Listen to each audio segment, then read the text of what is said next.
Breaking news. అమెరికాలోని loss ఏంజలస్లో emergency పరిస్థితులు కనిపిస్తున్నాయి. అక్రమ వలసదారుల ఆందోళనలు తీవ్ర రూపం దాల్చాయి. అక్రమ వలసదారుల అరెస్టులతో ఇప్పటికే లాస్ ఏంజలస్ రణరంగంగా మారింది. లాస్ ఏంజలస్ నుంచి అన్ని రాష్ట్రాలకు ఆందోళనలు పాకిన పరిస్థితి కనబడుతోంది. New York, San Francisco, Dallas, San Antonio, Seattle, Chicago లాంటి ప్రాంతాల్లో తీవ్ర నిరసనలు కొనసాగుతున్నాయి. ఇక లాస్ ఏంజలస్లో మేయర్ కర్ఫ్యూ విధించారు. మరోవైపు ట్రంప్ అలాగే రాష్ట్రాల గవర్నర్ల మధ్య ఘర్షణ వాతావరణం కొనసాగుతోంది. లాస్ ఏంజలస్ నుంచి ఆందోళనకారులను కట్టడి చేయడంతో వైఫల్యం చెందారంటూ ట్రంప్ వ్యాఖ్యలు చేస్తున్నారు. రాష్ట్ర ప్రభుత్వంపై విజ్ఞప్తి చేయకుండానే నేషనల్ గార్డ్స్ను ట్రంప్ పంపారంటూ అటు స్థానిక పాలక వర్గాలు మండిపడుతున్నాయి. 2000 మంది నేషనల్ గార్డ్స్తో పాటు 700 మంది మెరైన్ గార్డ్స్ను ట్రంప్ కాలిఫోర్నియాకు పంపించారు. ఇక ట్రంప్ చర్యను వ్యతిరేకించి California governor, Los Angeles mayor నిరసన వ్యక్తం చేస్తున్నారు. కేంద్ర బలగాల మోహరింపు లెక్కలేనితనానికి, అనవసరానికి నిదర్శనం అంటున్నారు. ట్రంప్ అహానికి ఇది నిదర్శనం అంటూ కాలిఫోర్నియా గవర్నర్ వాదిస్తున్న పరిస్థితి కనబడుతుంది. అన్ని రాష్ట్రాల్లో భారీగా బలగాలు మోహరించాయి. అనధికారికంగా ఎమర్జెన్సీ నడుస్తుందంటూ ఆందోళనకారులు నిరసన వ్యక్తం చేస్తున్న పరిస్థితి కనబడుతోంది. మనం చూస్తున్న దృశ్యాలు అమెరికాలోని లాస్ ఏంజలస్ డౌన్ టౌన్ సంబంధించిన దృశ్యాలు. ఇక ఇమిగ్రేషన్ చట్టాలకు వ్యతిరేకంగా, ఇమిగ్రేషన్ ఏజెంట్లకు వ్యతిరేకంగా స్థానికంగా ఆందోళన చేస్తున్నటువంటి దృశ్యాలు మనం చూస్తున్నాం.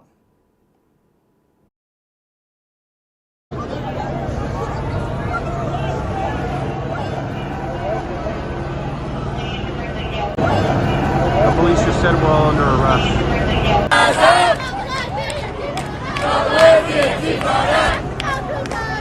Mexico to Gaza. Mobilize the Intifada. Mobilize the Intifada. The police just said we're all under arrest. Down to Mexico. All these laws have got to go. Down to Mexico.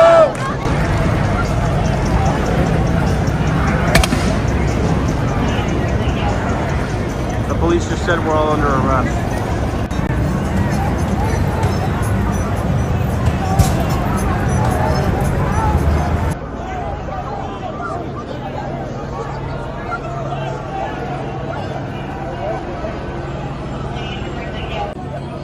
The police just said we're all under arrest.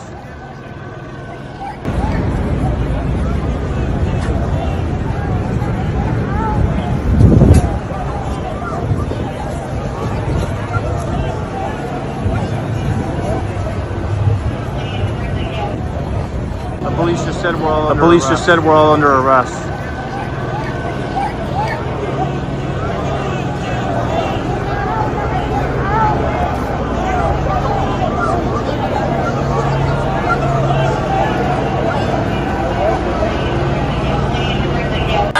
Said we're all under arrest. What are you doing, man? Don't do that. Don't do that, man. Don't do that.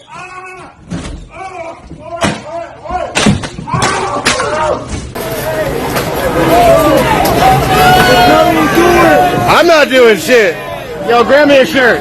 No, I'm just kidding. I'm just kidding.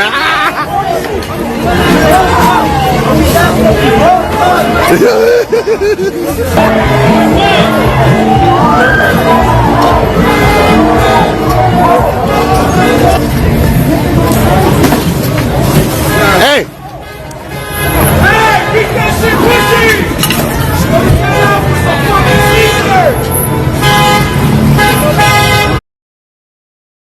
అమెరికాలో federal ప్రభుత్వం చేపట్టిన immigration దాడులు తీవ్ర ఉద్రిక్తతలకు దారితీశాయి. Loss ఏంజలస్లో మొదలైన నిరసనలు ఇప్పుడు దేశవ్యాప్తంగా పలు నగరాలకు వేగంగా విస్తరిస్తున్నాయి. ట్రంప్ పరిపాలన అనుసరిస్తున్న కఠిన వలసదారుల బహిష్కరణ వ్యూహమే ఈ ఆందోళనకు కారణమని తెలుస్తోంది. పరిస్థితి అదుపులోకి తెచ్చేందుకు కాలిఫోర్నియాలో నేషనల్ గార్డ్స్తో పాటు మెరైన్ గార్డ్స్ను కూడా మోహరించడం వివాదాస్పదంగా మారుతుంది. మరోవైపు వేలాది మంది నేషనల్ గార్డ్స్ మోహరించినప్పటికీ లాస్ ఏంజలస్లోని డౌన్ టౌన్లో లూటీలు కొనసాగుతున్నాయి. నిరసనకారులు, ఆందోళనకారులు పెద్ద ఎత్తున స్థానికంగా ఉన్నటువంటి ఓ జ్యువెలరీ షాప్ని అలాగే ఐఫోన్ స్టోర్ని పూర్తిగా లూటీ చేశారు. నల్ల దుస్తులు ధరించిన కొంతమంది నిరసనకారులు ఐఫోన్ స్టోర్లోకి వెళ్ళి దొరికిందల్లా చేతికి పట్టుకొని లూటీ చేస్తూ బయటకు వచ్చిన దృశ్యాలు మనకు కనబడుతున్నాయి. అలాగే ఓ జ్యువెలరీ షాప్ని కూడా పూర్తిగా దోచుకున్నారు. పూర్తిగా లాస్ ఏంజలస్లోని డౌన్ టౌన్తో పాటు ఆ నగరంలోని అన్ని ప్రాంతాల్లో ఈ నిరసనలు పెళ్లిబిక్కుతున్నాయి. ఒకసారి ఆ దృశ్యాలు చూడండి. ఆ దృశ్యాలు చూస్తే మనకు అర్థమవుతున్నాయి. ఓ మాల్, ఇదొక గ్యాస్ స్టేషన్లోని మాల్ అది. అలాగే మరొక ఐఫోన్ స్టేషన్, మరొక ఐఫోన్ స్టోర్, అలాగే ఒక జ్యువెలరీ షాప్, వీటన్నింటినీ కూడా దోచుకున్నారు. దొరికిందల్లా దోచుకున్న పరిస్థితి కనబడుతుంది. ప్రధానంగా అక్కడ వలసదారులు ఎక్కువగా ఉన్నారు, లాటినో దేశాలకు చెందిన వ్యక్తులు ఎక్కువగా ఉన్నారు, అలాగే ఆ ప్రాంతంలో మెక్సికన్లు కూడా ఎక్కువగా ఉంటారు. ఈ ప్రాంతంపై ప్రధానంగా ట్రంప్ దృష్టి సారించారు. లాస్ ఏంజలస్లో అక్రమ వలసదారులు, విదేశాల నుంచి వచ్చిన, అమెరికాలో పుట్టని, విదేశాల నుంచి వచ్చి ఇక్కడ స్థిరపడ్డ చాలామందితో దేశ భద్రతకు ముప్పంటూ ట్రంప్ వాదిస్తున్న పరిస్థితి కనబడుతోంది. ఈ నేపథ్యంలో ఇక ఇటు కేవలం లాస్ ఏంజలస్కే పరిమితం కాలేదు. ఈ ఉద్రిక్తతలు ఇప్పుడు మిగతా నగరాలకు కూడా పాకిన పరిస్థితి కనబడుతుంది. లాస్ ఏంజలస్తో పాటు చాలా ప్రాంతాల్లో ఇప్పుడు ఈ నిరసనలు కొనసాగుతున్న పరిస్థితి మనకు కనబడుతుంది. ప్రధానంగా అనేక నగరాల్లో ఈ ఆందోళన ఇప్పుడు పూర్తిగా యాంటీ ఐస్ ఆందోళన పేరుతో విస్తరించిన పరిస్థితి కనబడుతుంది. New York, San Francisco, Dallas, San Antonio, Seattle, Chicago, Louisville లాంటి ప్రాంతాల్లో భారీగా నిరసన కొనసాగుతుంది. మీరు చూసిన దృశ్యాలు ఒక ఐఫోన్ స్టోర్లో చొరబడి ఏ రకంగా లూటీ చేస్తున్నారో చూడండి. ఐఫోన్లు ఎంత ఖరీదైనా మీకు తెలుసు కదా. కొత్త లేటెస్ట్ వర్షన్ ఐఫోన్ ఇప్పుడు దాదాపు ఇండియాలో 1,75,000కు పైగానే ఉంది. అలాంటి ఫోన్లని అంటే అమెరికాలో అవి కూడా ఖరీదైనవే, ఎందుకంటే అవి చైనా, ఇండియాలో తయారైన ఐఫోన్లు అమెరికాలో అదే రేటు పలుకుతున్నాయి. అమెరికాలో ఉన్నటువంటి ఐఫోన్ ప్రస్తుతం ఒక్కొక్కటి ఇప్పుడు $3,500 వరకు ఇంచుమించుగా ఉంటుందని చెప్తున్నారు. అలాంటి ఐఫోన్లు కూడా ఇప్పుడు పూర్తిగా అక్కడ దోపిడీకి గురవుతున్నాయి. ఓ జ్యువెలరీ షాప్ను కూడా దోచుకున్నారు. లాస్ ఏంజలస్లో దుండగులు ఆ ప్రాంతం అంతా కూడా లూటీ చేస్తున్న పరిస్థితి కనబడుతుంది. ఈ రకంగా ప్రస్తుతం ఆందోళన కొనసాగుతున్నాయి. మరోవైపు ఈ ఆందోళనకు సంబంధించి అటు అక్కడి గవర్నర్ కూడా మండిపడుతున్న పరిస్థితి కనబడుతుంది. ప్రధానంగా మరోవైపు గవర్నర్ గవిట్ ప్రస్తుతం ఈ ఆందోళనకు సంబంధించి ఆయన డెమోక్రాట్ గవర్నర్, ఇది గవర్నర్ వర్సెస్ అలాగే ట్రంప్గా మారిన పరిస్థితి కనబడుతూ ఉంది. ట్రంప్ అధ్యక్ష పీఠంపై రిపబ్లికన్గా ఉన్నాడు, అలాగే గవర్నర్ డెమోక్రాట్గా ఉన్నాడు. కాలిఫోర్నియా గవర్నర్ డెమోక్రాట్ పాలన కొనసాగుతుంది కాబట్టి అక్కడ తమపై ట్రంప్ కక్ష సాధింపులకు చర్యలకు పాల్పడుతున్నాడు. అనవసరమైన రాద్ధాంతాన్ని ట్రంప్ ఇక్కడ క్రియేట్ చేస్తున్నాడంటూ గవర్నర్ గవిట్ మండిపడుతున్న పరిస్థితి కనబడుతోంది. మరోవైపు ఇటు మేయర్ కారెన్ బాస్ కూడా మండిపడుతున్నారు. మేయర్ కూడా డెమోక్రాటికే. ఆమె కూడా డొనాల్డ్ ట్రంప్పై మండిపడుతూ ఆమె ఏకంగా నైట్ కర్ఫ్యూని కూడా ఆదేశించారు. నైట్ కర్ఫ్యూని కూడా విధించిన పరిస్థితి కనబడుతుంది. ఈ నేపథ్యంలో ఇది గవర్నర్ వర్సెస్ ప్రెసిడెంట్గా ప్రస్తుతం కాలిఫోర్నియాలో కొనసాగుతున్న పరిస్థితి కనబడుతుంది. ఒకసారి గవర్నర్ ట్రంప్ చర్యలపై స్పందించారు. ఏం మాట్లాడారో చూద్దాం. Insurrection Act. You still plan to send troops? Well, we're going to have troops everywhere. We're not going to let this happen to our country. I want to say a few words about the events of the last few days. This past weekend, federal agents conducted large-scale workplace raids in and around Los Angeles. Those raids continue as I speak.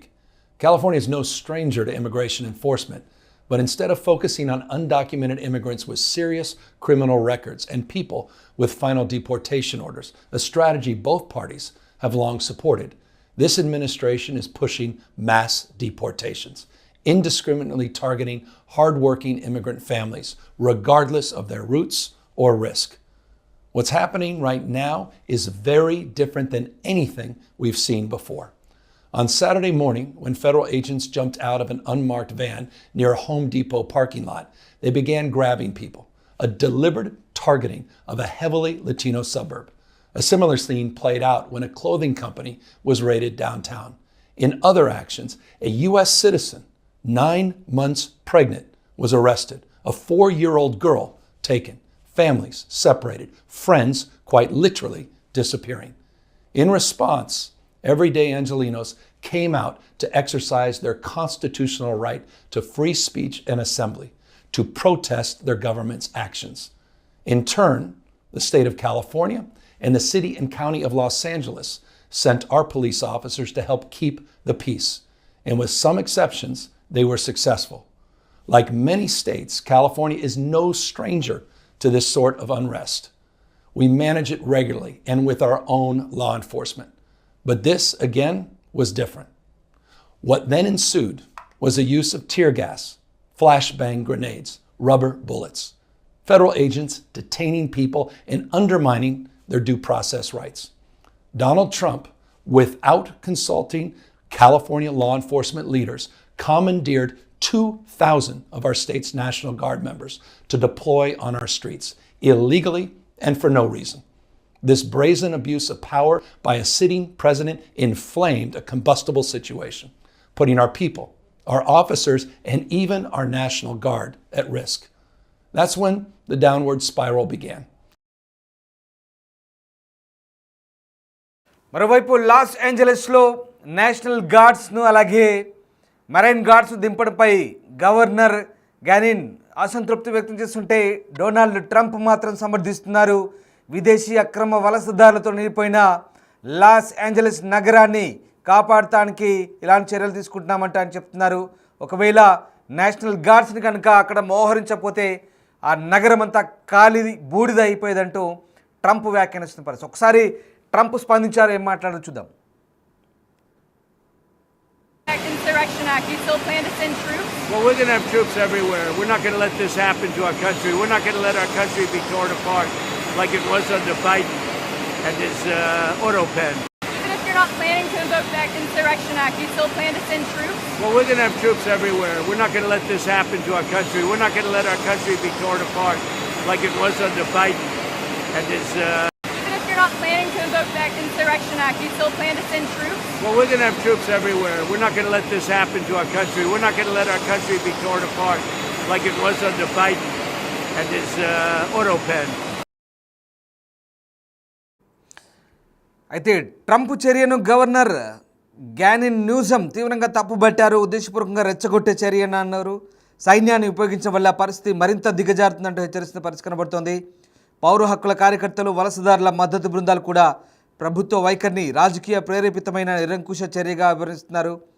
Loss ఏంజలస్లో జరిగిన దాడులు, ఘర్షణల వార్తలు social media ద్వారా వేగంగా వ్యాపించడంతో వలసదారుల సమూహాల్లో ఆందోళన పెరిగింది. ఫలితంగా Los Angeles వెలుపల కూడా డజన్ల కొద్ది నగరాల్లో నిరసనలు వెల్లువెత్తున్న పరిస్థితి కనబడుతోంది.